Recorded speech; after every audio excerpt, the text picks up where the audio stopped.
உங்களுக்கு 40 முதல் 50 வயதாகிவிட்டதா? அப்படியென்றால் இதை அவசியம் கேளுங்க. உடனே மனது ஏற்காது, ஆனால் இதுதான் உண்மை. நம்மில் யாருமே இன்னும் பல ஆண்டுகள் உயிரோடு இருக்கப் போவதில்லை. போகும்போது எதையும் எடுத்துக்கொண்டு போகப் போவதில்லை. ஆகவே சிக்கனமாக இருக்காதீங்க.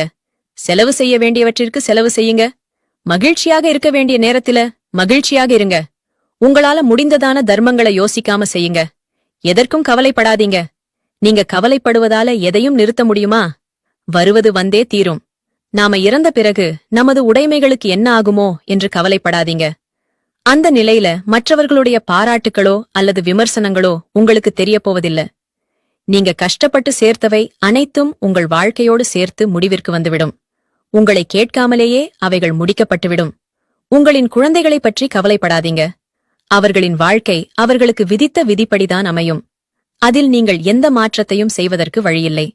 சம்பாதிக்கிறேன் என்று பணத்தை தேடி அலையாதீங்க. பணம் ஆரோக்கியத்தை மீட்டுத் தராது. 1000 ஏக்கர் விளைநிலம் இருந்தாலும் நாளொன்றிற்கு அரை கிலோ அரிசிக்கு மேல் உங்களால் உண்ண முடியாது. அரண்மனையே என்றாலும் கண்ணை மூடி நிம்மதியாக தூங்க 8க்கு 8 இடமே போதும். ஒவ்வொரு குடும்பத்திலும் ஒவ்வொரு மனிதனுக்கும் பிரச்சனைகள் இருக்கும். பிரச்சனையில்லாத மனிதனை காட்டுங்கள் பார்க்கலாம். பணம், புகழ், சமூக அந்தஸ்து என்று மனதை போட்டு குழப்பிக் கொள்ளாதீங்க.